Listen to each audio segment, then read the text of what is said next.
What's our tell us back with retro reviews? He wants to tell us retro reviews with TNA Sacrifice 2006. So we're gonna continue our journey through the year 2006 TNA, and as well as 2011, which you obviously know that's next week. Anyways, let's get into this one. And yeah, let's get into this whole thing. May 14th at the Impact Center in Orlando, Florida, and all that. Um,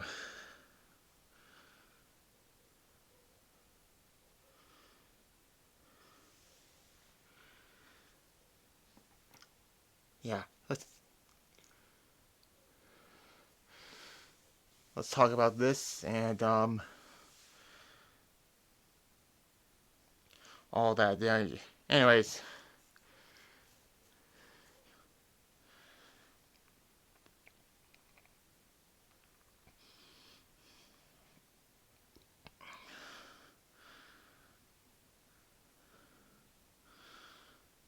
let's talk about it right now. Anyways, we've a World X Cup tournament match. This was like something for the X Division to do. So there's that. Junior Thunder Liger defeats P.D. Williams in a pretty decent open contest. Um, yeah, it was a pretty decent contest, and yeah, I give it a 6, 7 out of 10 actually.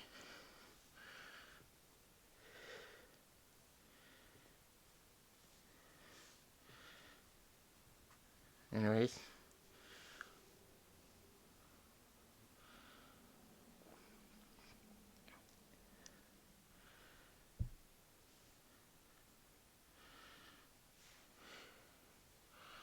Um, then we have for the tag team championships, America's Most Wanted defeats AJ Styles and Christopher Daniels. This delayed the title victory the next pay-per-view, which, if you know Slammiversary says I did that already on this one, so there's that. Um, Kim was barred from this, but it doesn't matter anyway because she was in the rafters and handed one of a nightstick and all that, and there's that. I give it a 7.5 for that whole thing.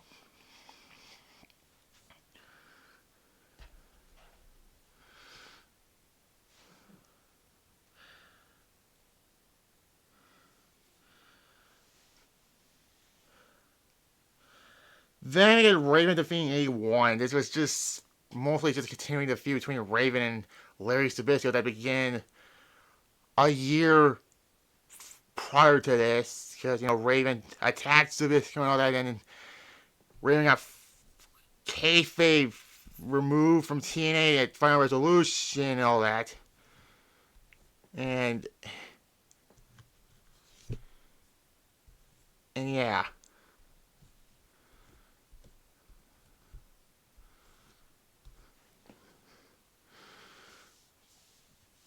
And this in the feud comment at Victory Road, which we'll get to that by July.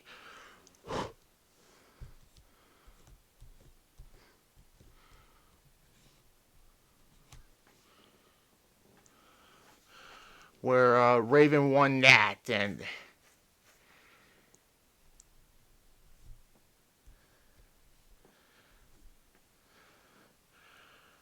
yeah, the match overall was just a 4 out of 10. I'll give it.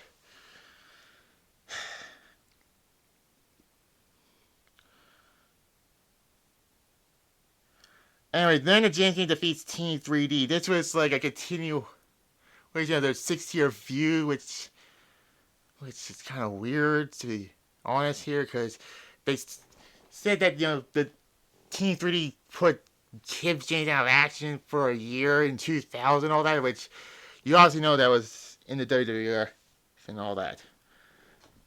I don't know. I think their Slammiversary match was better than this, and all that.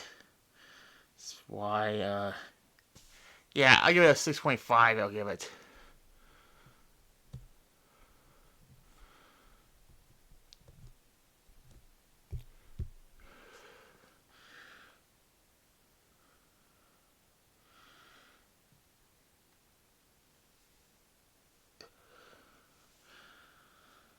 Anyways, then we get the World Cup Gauntlet match. Petey Williams won this.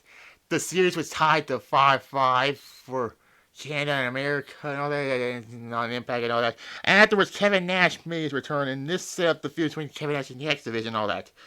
If you obviously know about that, you go see my Slammiversary review and all that. Like I said, I did that, and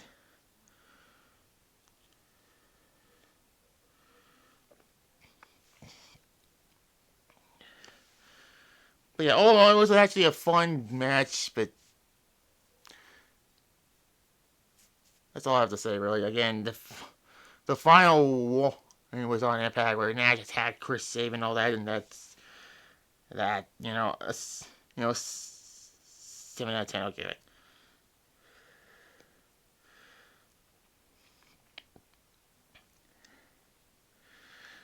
Anyways, then we got a tag team match. Sting and Samoa Joe defeats. Well, before we get to that, Sting did this whole deal or no deal thing where he gives Jared the two options from the two tunnels. Tunnel number 1, tunnel number 2, which one was Lex Luger, the other was Buff Bagwell and all that, but they said no. No, and all that, and then the next week after that, it'll be Rick Steiner was in the whole thing. Steiner says no, and Sting announced his own partner to be Samoa Joe, which we all know this is going to lead to Samoa Joe versus Scott Steiner at Slammiversary 2006, which you obviously know about that whole thing. Samoa Joe was being called Sloppy Joe by Scott Steiner, and you know that. It was funny.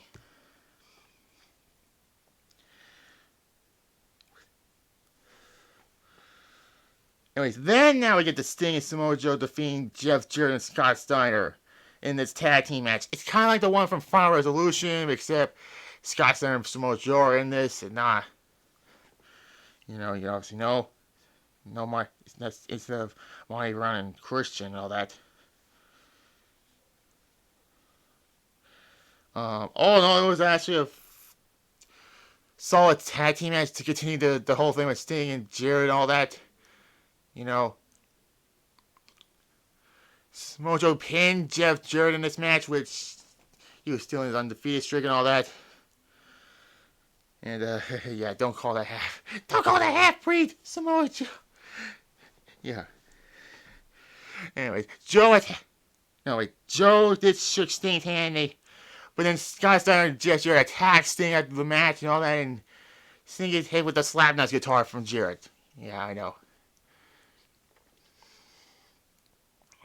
And then the rest of the TNA locker room comes out, and also Jarrett and Sting and the following month will be in King of the Mountain, where Jeff Jarrett will win in controversial standards. So yeah, 8 out of 10 I'll give this match. It was actually a good one. Speaking of match, this is the best match of the night, though. The main event, that is. Full Metal Mayhem. It was basically a TLC match, but it's copyright issues.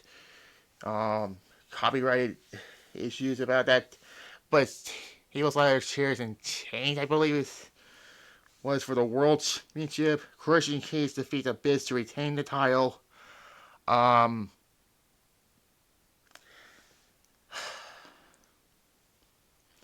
Yeah. So after lockdown, Abyss stole the belt. He didn't win the belt. Christian challenged Abyss for a rematch here at Sacrifice to a Full Metal Mayhem match. And all that, This was actually a great world title match. Like I said, the spot where Christian was choking Abyss on the top rope, which you can see on the DVD cover, and Abyss just pull him off with the chain and all that, and then they did the thumbtack spot where Christian put James Mitchell through it, and then Christian splash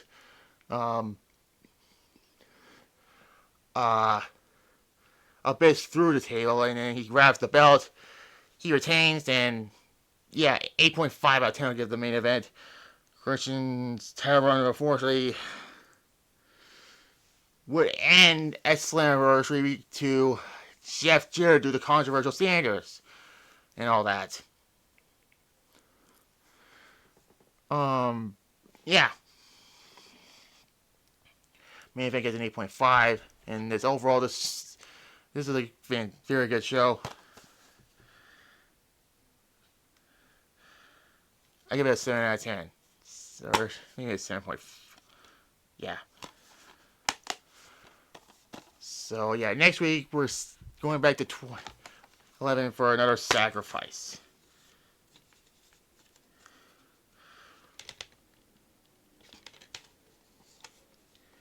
Yeah, that's next week. So SmackDown maybe tomorrow, and then next week another episode of United and all that on my main channel. So there's that. And if you like this video, comment below, subscribe to this channel, click the notification bell, and done. There. Bye-bye.